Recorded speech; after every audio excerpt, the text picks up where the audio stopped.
Khulna new মার্কেটে এসেই দেখি ডাব। ডাব দেখলে তো আমি আর লোভ সামলাতে পারি না। ডাবের পানি হলো আমার সবচেয়ে প্রিয় পানীয়।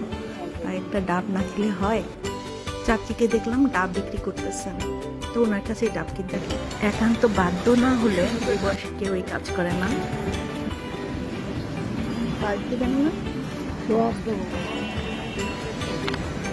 ডাব খাবো, সব কিছু খেয়াল আছে। ডাব খেতে কি লাগে একদিন। তো ভিডিওটা দেখলেন বন্ধুরা, এটা ছিল গত 2 বছর আগে। আর এখন যেটা দেখছেন এটা গত সপ্তাহে আমরা যে খুলনা গিয়েছিলাম সেই ভিডিও।